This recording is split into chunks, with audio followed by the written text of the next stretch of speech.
In the United States, there is more space where nobody is than where anybody is.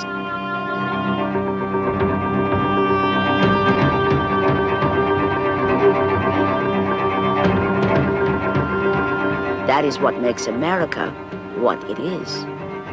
Gertrude Stein. Dinah, you're on.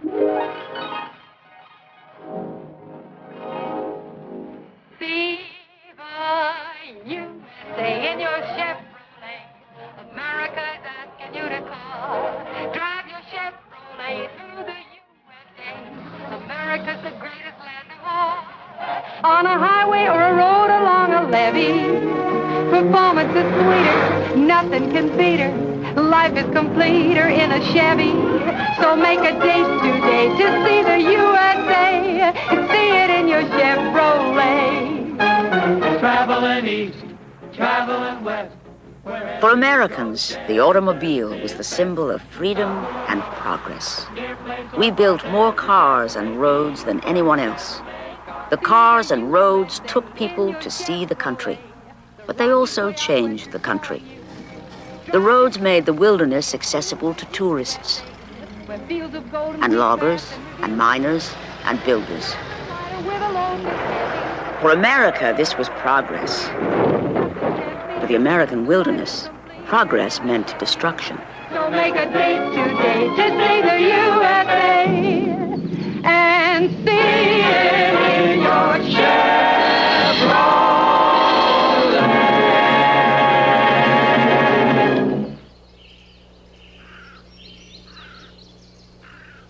As wilderness shrank, the movement to protect it grew. And in the end, America did something no other country had ever done. It passed a law to protect its last remnants of wild land forever. The Wilderness Act of 1964 is the legacy of three men. Aldo Leopold, a forester turned philosopher, whose book, A Sand County Almanac, became the Bible of the environmental movement. Bob Marshall, a millionaire turned socialist, an exuberant mountain man whose life itself was a wilderness legend. And later, Howard Zahniser, a tireless bureaucrat with a profound love of the wild places he seldom saw. Leopold, Zahniser, and Marshall have this passionate sense that something is being lost. Something sacred, something important is vanishing or is very much at risk in the modern world. They use the organizations, the structures of modern bureaucracies, of government agencies, of nonprofit organizations to try to defend this thing that is being lost, which for them is where America came from, where we came from.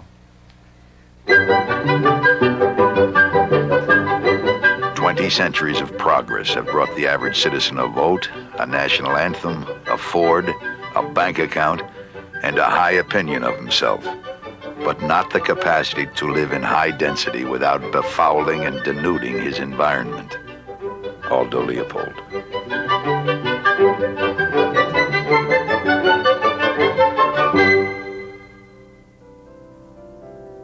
In 1909, Aldo Leopold took his first job as a Forest Service assistant in Arizona. Fresh out of Yale, Leopold was the perfect caricature of the Eastern dude.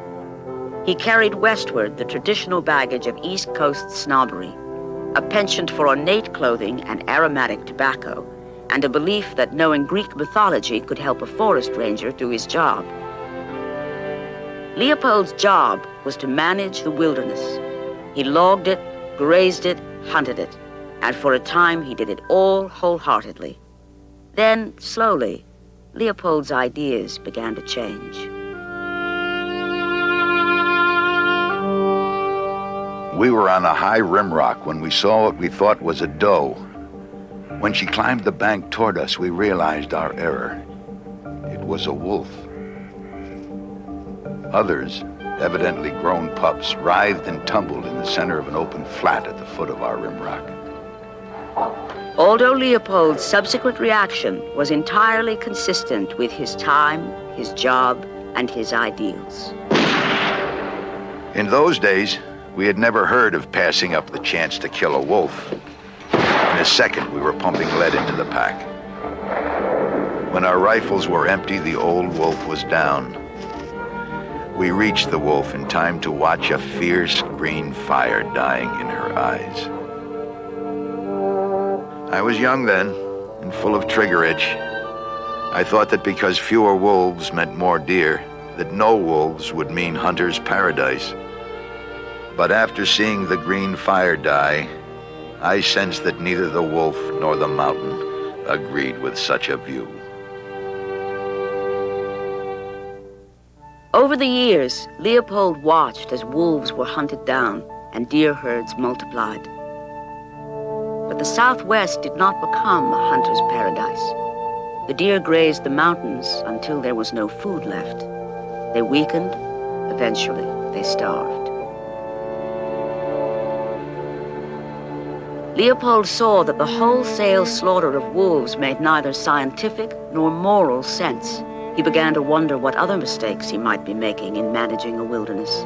He began to think that the highest use for this land would be no use at all.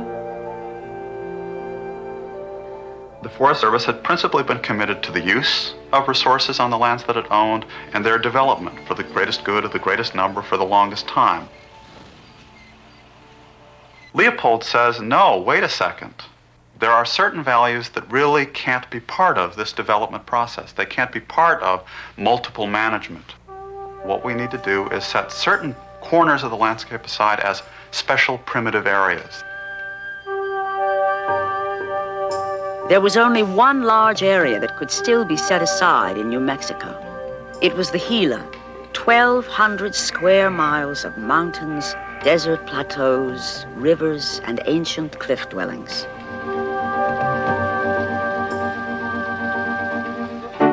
In 1922, Leopold submitted a memorandum to his superiors, one of the first government documents seriously suggesting that a vast tract of land be protected from humans. It was promptly lost in federal files for 2 years. But in 1924, the Forest Service made the Gila the first official wilderness area in the United States. The designation was a uniquely American gesture. No European country ever could or ever would proclaim a part of itself to be wilderness. In a sense, Leopold had won, but only 10 years after he had watched the green fire die out in the eyes of the wolf, there were less than a dozen wolves in New Mexico. In Arizona, there were none.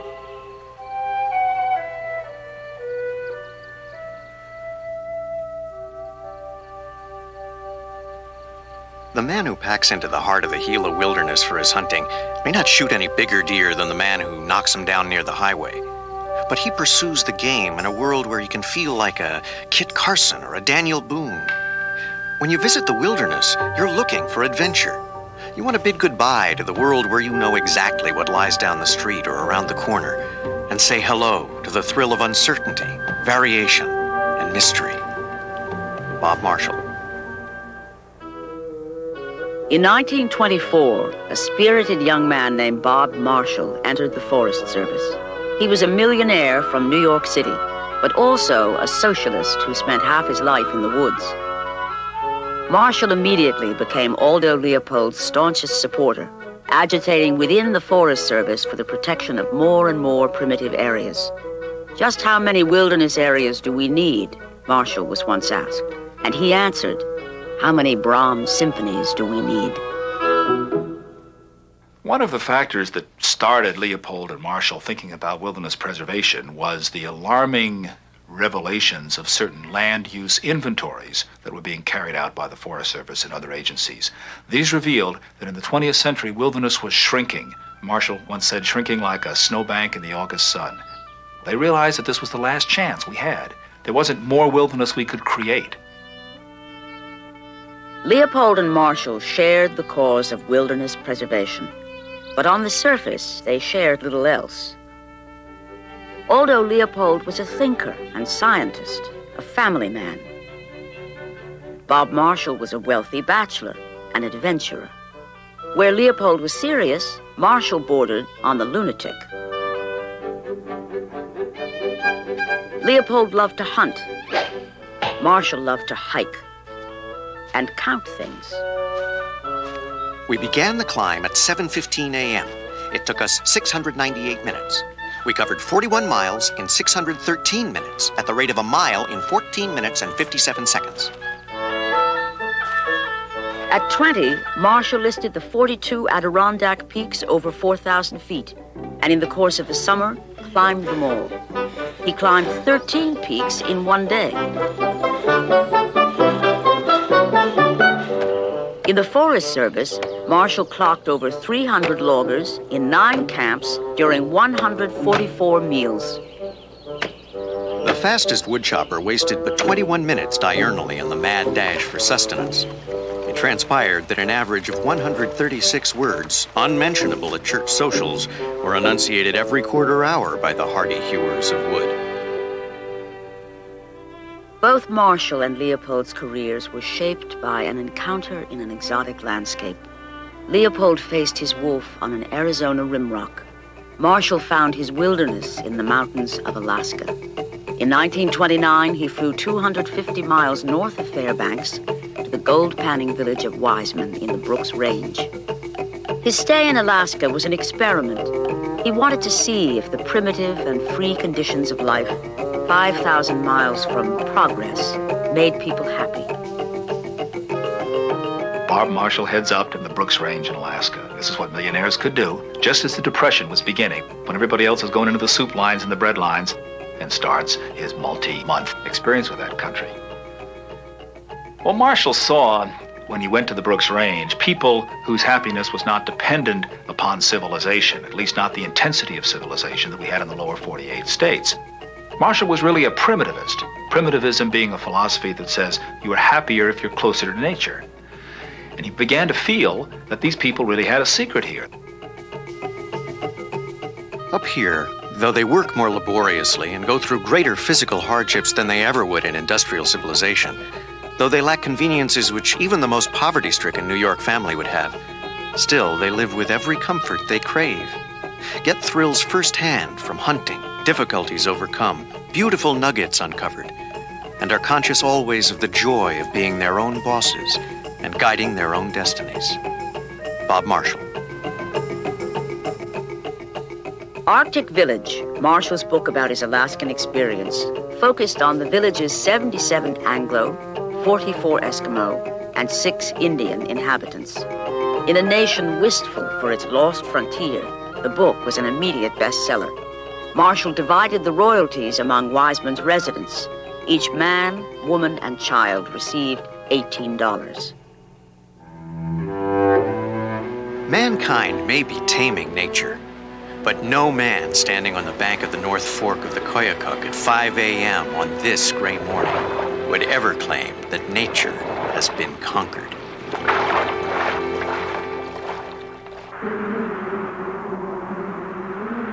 Marshall returned from the pristine joys of Alaska to the ecological disaster of the Dust Bowl. Aldo Leopold. 1934 will go down in history for something more than droughts, strikes, and blood purges.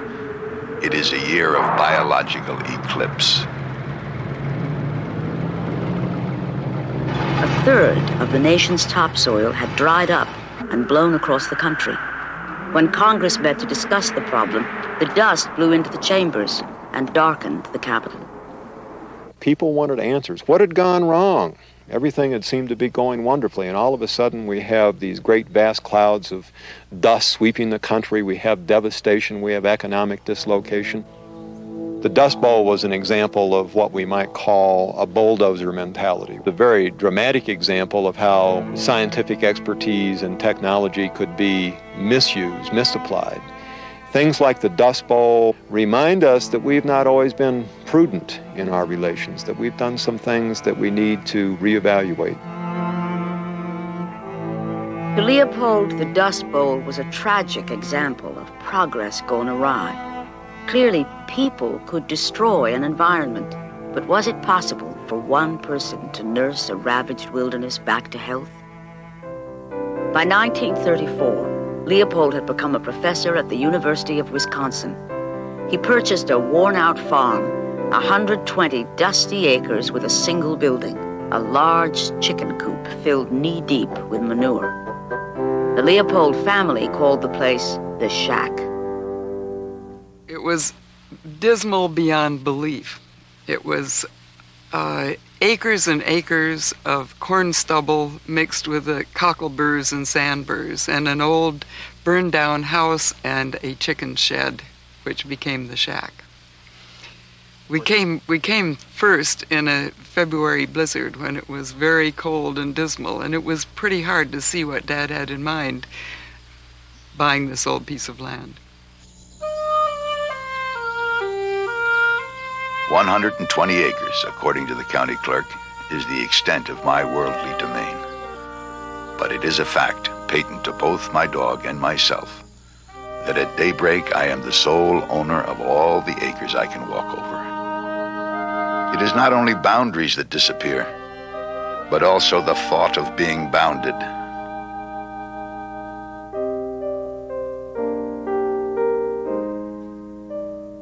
For Leopold, the conservationist, the person preserving land, leaves a mark on that land, manages toward the health of the community, to have as many creatures, as many organisms living on that land as possible, so that it really is possible to manipulate wilderness, to make it more wild. And that seems paradoxical, I think, for people who imagine that wilderness is a place you just let be and let it go just by itself. That's not what Leopold did. For Leopold, the Shack was both weekend retreat and field laboratory. His wife and 5 children joined him in his work. In the first year, they gutted the chicken coop and built bunks from driftwood.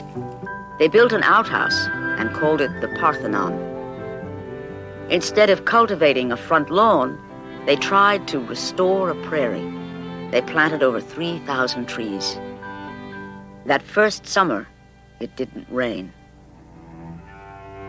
Tamaracks, 50% dead. Norway pines, 95% dead. White pines, 99% dead. Mountain ash, 100% dead. Grapes, all alive, but one. We spent a lot of time in the field with Dad, and that meant that it was quite easy to fall in love with nature. We'd be taking a walk, and I can remember his stopping and saying, well, baby, that's what he called me. What do you think this means? Look at this plant. What's the matter with it? Well, the top had been eaten off. And I say, well, something ate it. Well, what ate it? And, he'd go on, build from there.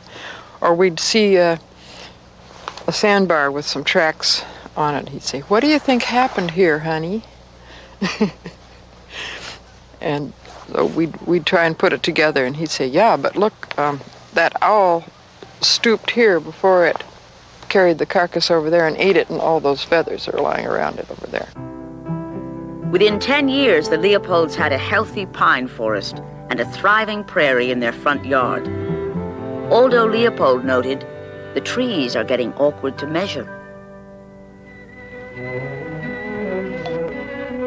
While Leopold was nursing a single farm back to health, the American wilderness as a whole faced a threat from an unlikely and unwitting opponent, President Franklin D. Roosevelt.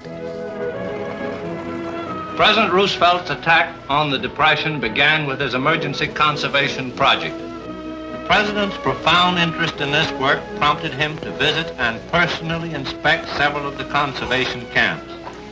He talked with the men. He ate the same food that they ate. He saw men who had been without jobs and without hope, happy in productive employment.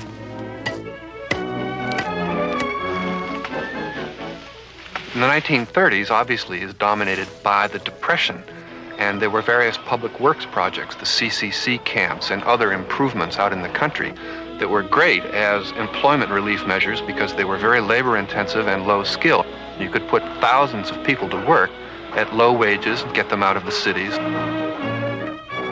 It was very effective as a depression-relieving measure, but it was very harmful to the wilderness because these public works were not designed to protect the wilderness or with any ecological sense whatsoever.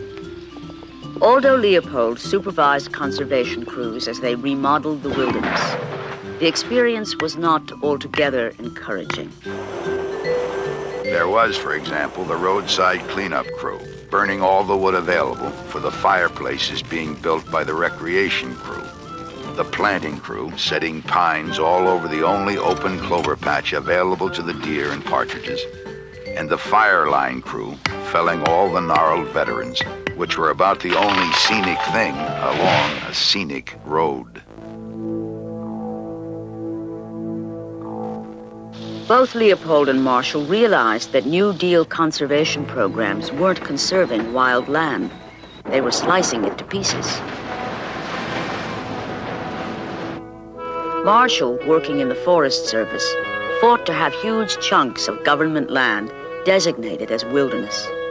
But his vision was even more radical. Every acre of woodland in the country, he said, should belong to the people. Bob Marshall's socialism was very much of the 1930s. Many people were socialists in the 1930s because of the Depression, the terrible crisis that brought about in American life. It has implications for his forestry, for his wilderness work, in that he's a kind of a socialist in the woods. His book of 1933, The People's Forests, urged finally that every acre of lumber land in the country be owned and administered by the government. Now, you can imagine how the lumber companies might have reacted to that, and that was an extraordinary position for the time, or for our time, for a forester to take. 1, 2, 3. As the Depression lifted, the natural landscape was threatened by a new and more subtle enemy, tourism. In 4 years, national park attendance tripled. The wilderness was in danger of being loved to death. Tourists came by automobile on the newly built New Deal roads. When urged to keep park roads to a minimum, FDR responded, "How would I get in?" But the expanding web of roads worried Marshall. When the government wanted to pave the mountain passes along the Blue Ridge of the Smokies, Marshall and his friends set out to stop it. One day, while taking a drive through Great Smoky Mountains National Park, they were struck by an idea. There was no organization whose sole purpose was the defense of wilderness. They pulled the car off the road and founded the Wilderness Society. You wouldn't expect much to have happened from this, or for this to be representative of much. But in fact, it was the living embodiment of a revolution in ideas in American land policy. For the first time in history, an organization had gotten together whose main and his only purpose was to preserve land in its natural state. It had no other purpose. What is needed is a society of spirited individuals who will fight for the freedom of wilderness. We want no straddlers, for in the past they have surrendered too much good wilderness which should never have been lost. I have a long list of people who should not be admitted. The one person Bob Marshall did want admitted was Aldo Leopold. Although Marshall founded and funded the Wilderness Society, Leopold was its inspiration. "You are the commanding general of the wilderness battle," Marshall wrote. In April 1937, the Society held its first full membership meeting in Washington. 2 years later, Bob Marshall was dead. The man who could walk 70 miles in a day died of a heart attack in his sleep on a train to New York. He was 38. Bob Marshall inspired the wilderness movement by his example and his legend, but he died at a time when wilderness preservation was anything but a priority. The world was mobilizing for war. Santa Monica, California. 632 skilled workers have reported back to the Douglas Aircraft Plant, turning out an average of 10 planes a week. Aldo Leopold. I disagree that we should make any blanket sacrifices of wilderness values simply on the chance that we might need them in another war. If we lose our wilderness, we have nothing left, in my opinion, worth fighting for. Or to be more exact, a completely industrialized United States is of no consequence to me. Middletown, Ohio. They're busier now than they've been in 15 years. The factory's operating at near capacity for old Uncle Sam. Cultures come and go, and Leopold knew that. Evolution doesn't issue any guarantees. There's no guarantee that American society will be here 100 years from now. So his concern is not to undermine American society, but to help American society focus in on those things which are essential to the future.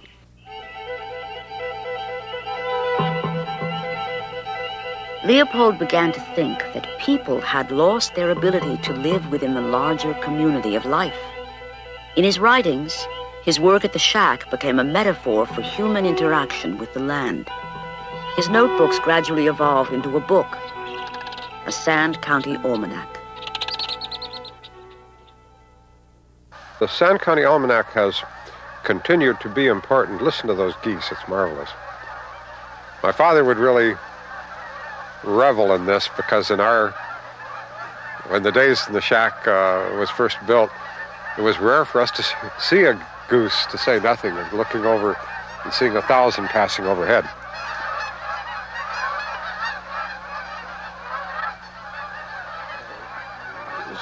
Sand County Almanac has endured because it is saying things that people feel deep in their heart but don't know how to articulate. The sense of relationship to land, the morality of man relative to other species, the importance of transitory beauty of the kind that you're seeing here. All of these things mankind searches for, and this is like all great writings. Great writings become famous because they express something that people feel in their heart.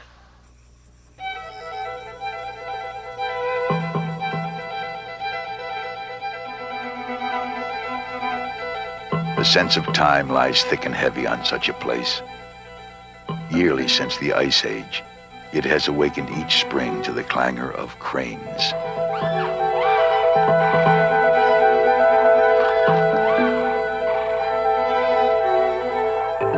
Our ability to perceive quality in nature begins, as in art, with the pretty. It expands through successive stages of the beautiful to values as yet uncaptured by language. The quality of cranes lies, I think, in this higher gamut. Our appreciation of the crane grows with the slow unraveling of earthly history.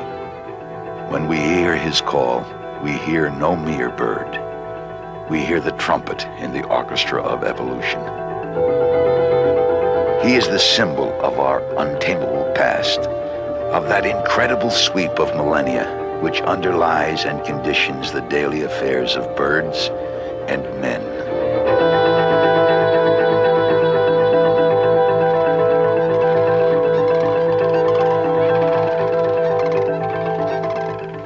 Aldo Leopold is a person whose quotations spring to the lips like biblical quotations. He really is a kind of holy book in matters of ecology. One of the very early ecologists and one of the very penetrating ones. Every time I think I have had a thought about the environment, it turns out I stole it from Aldo Leopold. A Sand County Almanac raises the most fundamental questions of philosophy. What is the nature of the world that we live in? What does it mean to be human? And what is an appropriate relationship, human relationship to the natural world? These are the big questions of philosophy.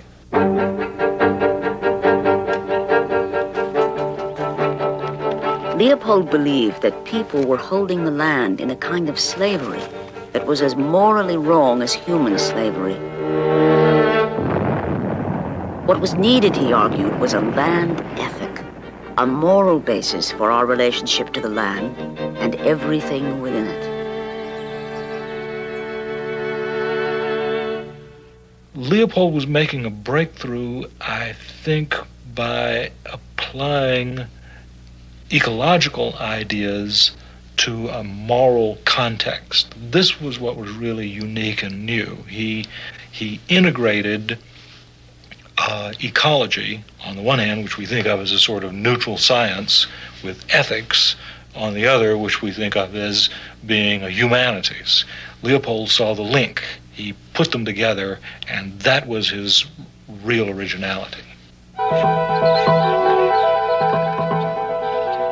A thing is right only when it tends to preserve the integrity, stability, and beauty of the community. The land ethic simply enlarges the boundaries of the community to include soils, waters, plants, and animals, or collectively, the land. One of the predominating ideologies of our age is the idea that nature is a vast mechanism, just a machine that will endlessly turn out the goods, the necessities for human life. Leopold saw that that was not true, that nature could not be adequately conceptualized as a machine, and that when human beings intervened with their tools, they needed to be very careful that the tools did not do more harm in the long run than short-term good. The land ethic has got to be from inside. It's got to be actually something which would guide you in the conduct of your own 50 by 150 lot or whatever else, and it would spread out from there to how you think national parks, national monuments, wilderness areas, BLM lands, whatever else should be looked after.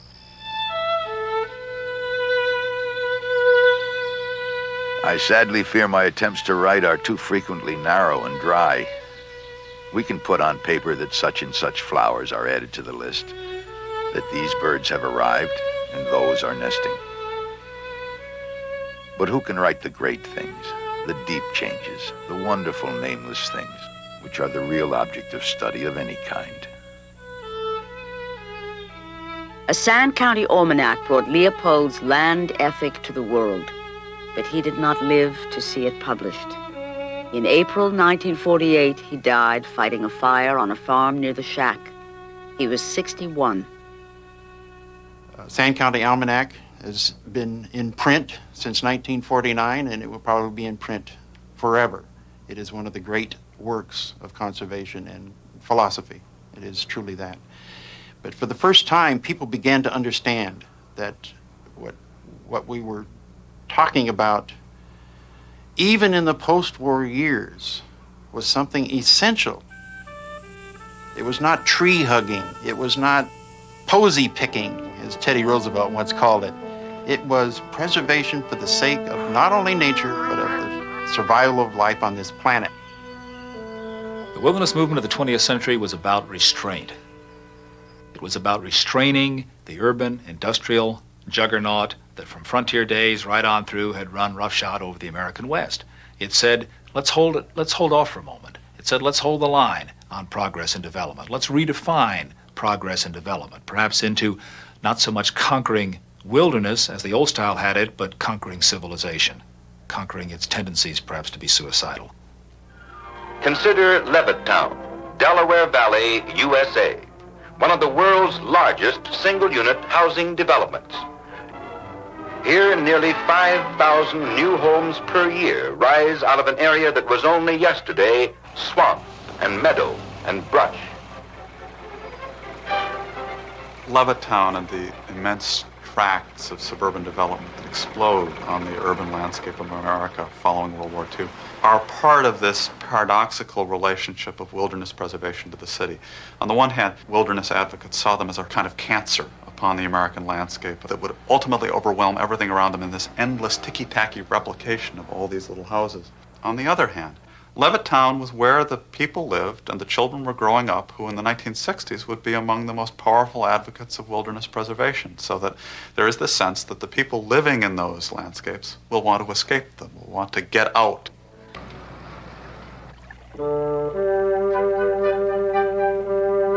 For decades, Americans thought they were visiting the wilderness when they went to the national parks and national forests.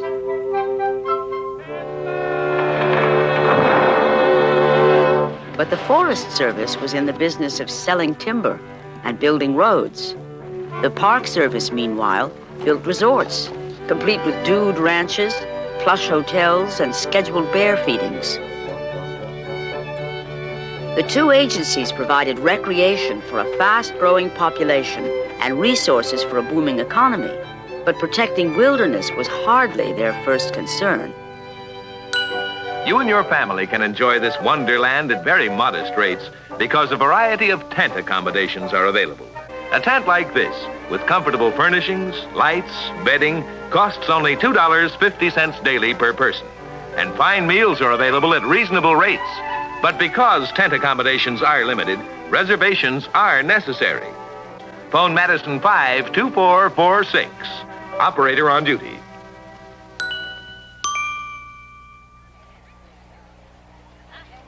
All of the facilities at our national parks is not wilderness experience at all. You might just as well have the Old Faithful spouting in Central Park or in Lafayette Park or at the Golden Gate Bridge every 15 or 20 minutes. You could shorten up the interval even.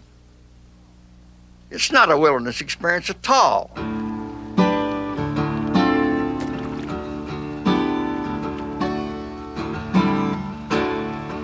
True wilderness or not, people loved their parks and their wild lands. By 1950, Americans had formed over 300 conservation organizations. Wilderness preservation had become a national crusade. In the 30s, Bob Marshall had been the movement's patron saint of activism. In the 40s, Aldo Leopold was its philosophical prophet. In the 1950s, the preservation of wild land demanded political skill. The movement's unlikely hero was a bureaucrat named Howard Zahniser. Let us be done with the preservation program of emergencies, threats, and defense campaigns. What we need is an enduring system of areas where we can be at peace and not forever feel that the wilderness is a battleground. We are not fighting progress, we are making it. Zahniser was a minister's son, a career civil servant. But in 1946, he quit his secure government job to work at half the pay for the Wilderness Society. For Zahniser had a mission of his own. He wanted to put a stop to any and all invasions of the remaining wild areas. His first test was a landmark struggle over a place called Dinosaur.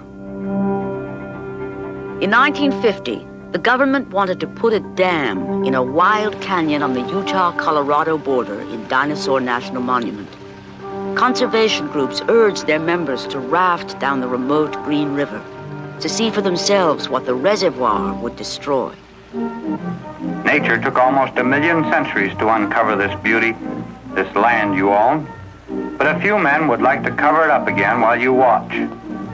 They like to pour concrete in the canyons and flood every single mile of surging river you're going to look at. Sure, man has a need for water and power.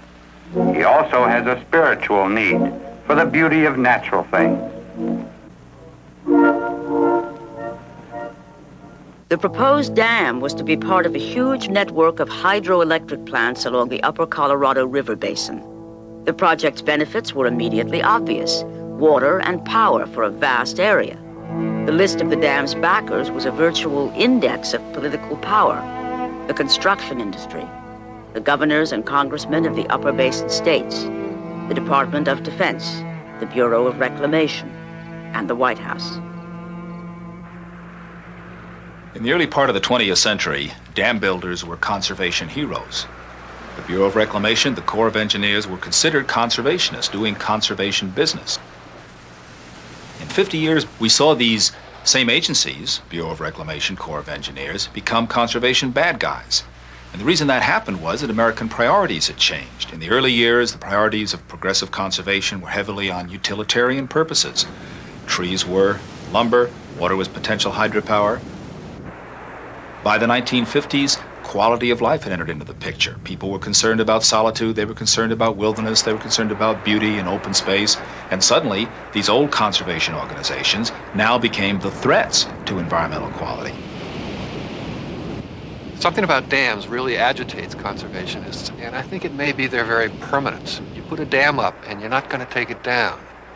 They seem so clean and so inoffensive, but they really make environmentalists bristle, I think because of their permanence and because they do such damage.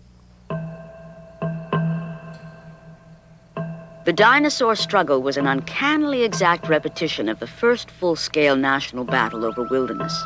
In 1913, the government dammed Hetch Hetchy, a wild valley in Yosemite National Park, despite a fierce protest by wilderness advocates.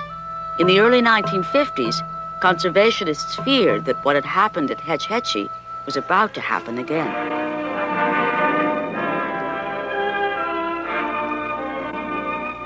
This is the story of two Yosemites. One is the Yosemite Valley everybody knows. The other Yosemite was only a little less beautiful than this one, Hetch Hetchy Valley. This once beautiful valley, part of a national park, was flooded.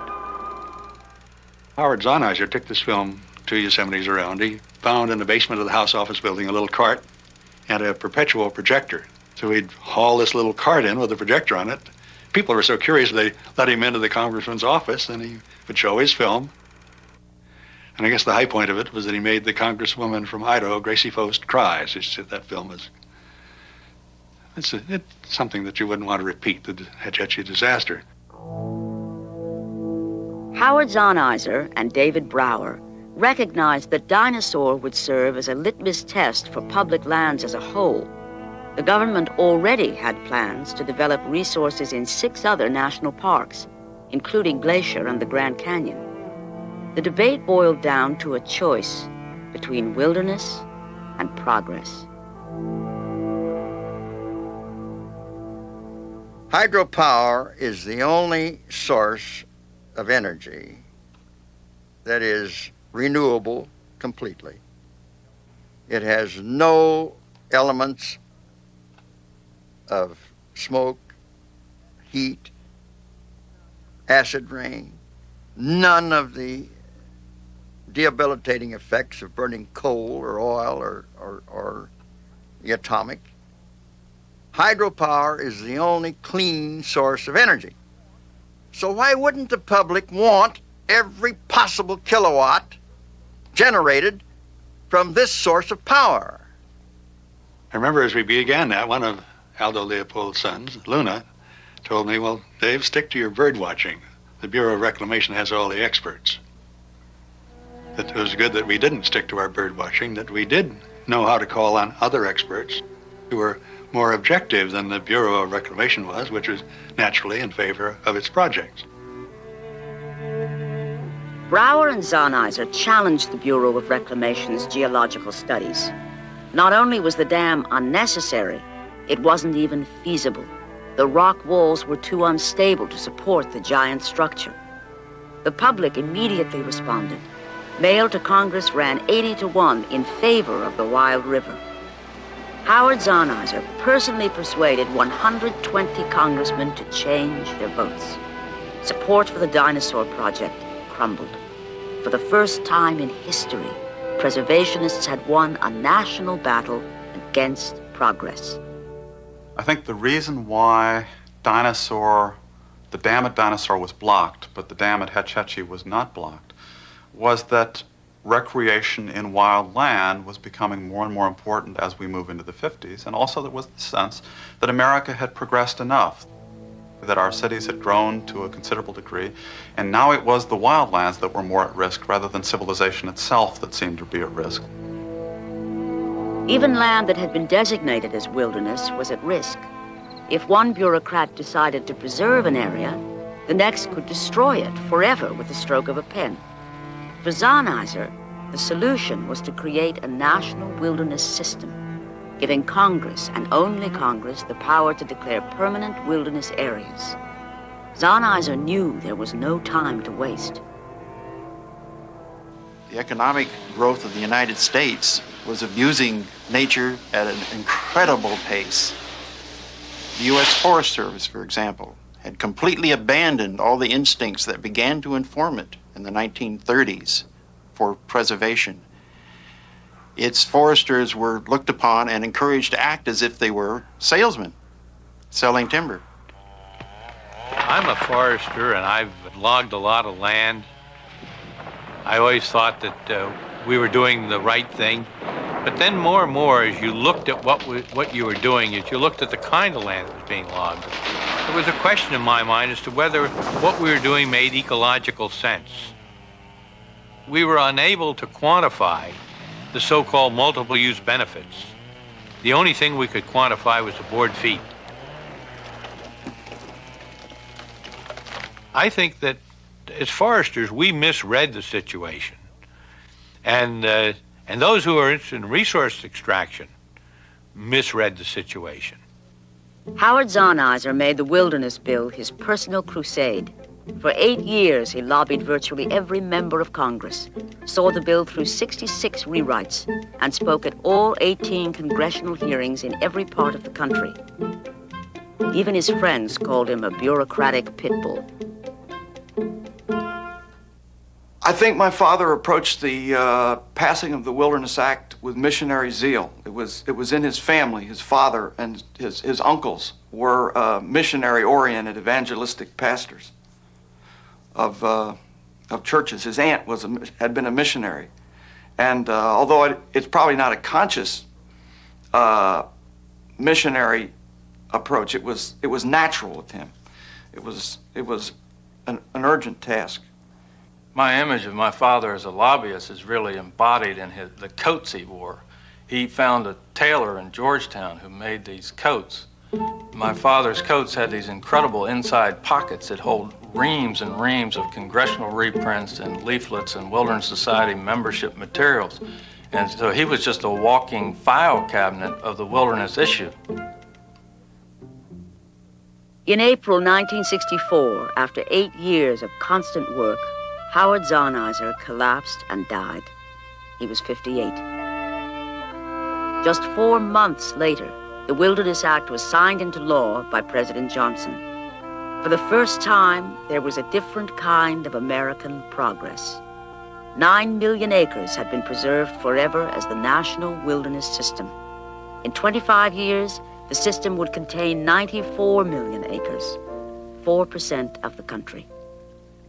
Without the Wilderness Act, the wilderness areas on the public lands would all be vulnerable constantly. There would be no permanent protection for them. And any time some director in the Bureau of Reclamation wants to propose a dam on a national park or a national monument, it might possibly be built. So it's a constant struggle. And I like to point out that we on our side can never win. All we can do is get a stay of execution for a very special place on the earth, because there are always going to be people coming along who've got other ideas about what to do for the place besides save it. They would exploit it. And that was fair enough up until we got down to such a little bit, such a vestige of wildness on the earth. And now I think that wildness gets precedence. They've got to make the case. Wildness is innocent until proved guilty, and they're going to have a tough time proving it guilty. They're selfish people. They would like to preserve vast stretches of rivers and vast ranges of mountains for the few.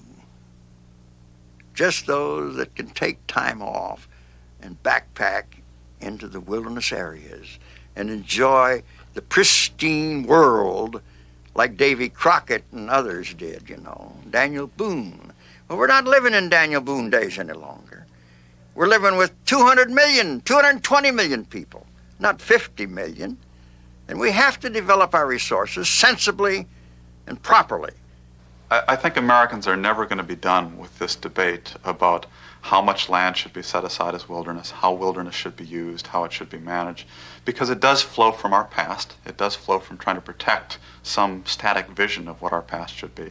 And it also, in some ways, represents our conflicted sense of our future, of how far our progress should proceed, what parts of the landscape ought not to be part of that progress. I don't see that set of questions disappearing. They're going to be on our political agenda for a long, long time. In the beginning, a stump was our symbol of progress. Marshall, Zahniser, and Leopold argued for a redefinition of progress. In effect, they wanted America to change its mind. For Bob Marshall and Howard Zahniser, the crucial task was saving vast tracts of wild land. For Aldo Leopold, what was needed was a new way of understanding the world, of seeing the wildness in small things.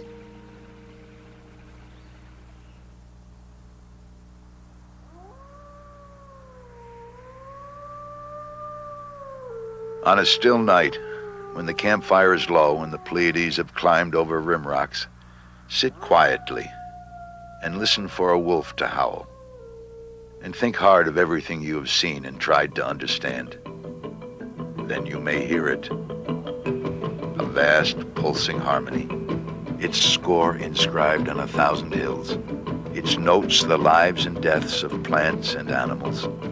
Its rhythms spanning the seconds and centuries. Aldo Leopold.